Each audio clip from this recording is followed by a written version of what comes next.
evening, Rotorua. Welcome to City News. Just ahead in tonight's bulletin. The Red Checkers celebrate the Royal New Zealand Air Force 75th anniversary with lakefront aerobatics. Jazz celebrates the 50th anniversary of the Tauranga Jazz Festival and results from the weekend's Bay-wide rugby. Those stories and more tonight on City News. The Red Checkers wowed a crowded lakefront last night with a spectacular aerobatic display. The display is part of the Royal New Zealand Air Force 75th anniversary. Perfect flying conditions enabled the Red Checkers to perform a range of aerial manoeuvres. The Red Checkers will be performing the aerobatic display around New Zealand as part of the national tour to celebrate 75 years of the RNZAF. The Rotorua Museum has officially opened the Anne Frank exhibition. Visitors can explore the famous story of the 14-year-old's experiences hiding from the Nazis during World War II. Chairman of the Netherlands Foundation, Boyd Clapp, says the moving exhibition captures the experiences that ultimately led to Anne Frank's transportation to a concentration camp and death. He told the gathering at the opening on Friday night that the exhibition has had an amazing response in New Zealand. 150,000 people have been through the exhibition in New Zealand, of which 40,000 children. And of course that is terribly important because it is the young people of today who must learn from our history. We have more about what's on at the museum in tonight's City News programme. 47 bands will play across 3 days during Easter as part of this year's National Jazz Festival being held in Tauranga. This year also sees the event celebrate its 50th anniversary.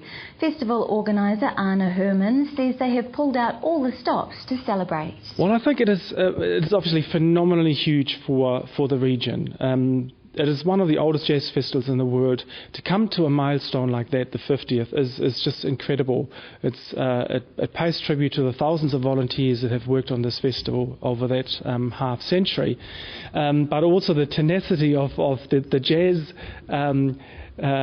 family within this country to looking at Tauranga being their annual consistent outlet for New Zealand jazz music. So from that point of view, it's very big. For a country, we have to actually promote that message that, hello New Zealand, we've actually got a festival that is right out there on the worldwide stage as one of the longest running festivals. And we've gone out with guns blazing and making this a very grand celebration, and have committed to bring Earth, Wind and Fire to New Zealand, and they've been around for 40 years, and it's the first time ever they come to New Zealand. They will just perform one concert right here in Tauranga, and the feedback around that has been huge.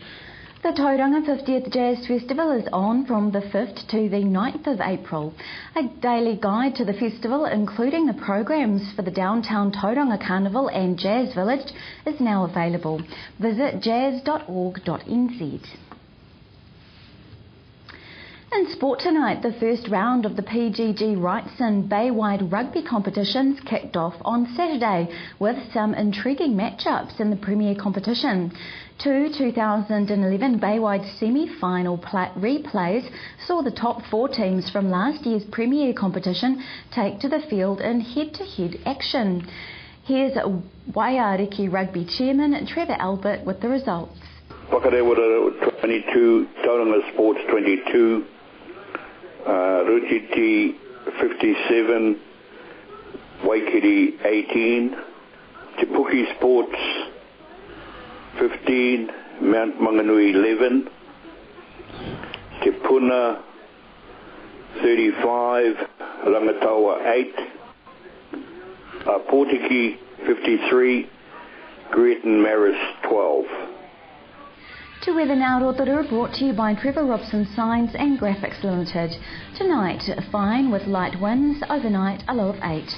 Tomorrow Wednesday, mostly fine, chance late shower, south-east winds, a high of 21 and low of 9. Long range for Thursday, fine, south-east breezes, a high of 19 and low of 9. Marine forecast for Lake Rotorua for Wednesday. Southwest 10 knots developing in the morning, changing southeast 15 knots in the evening.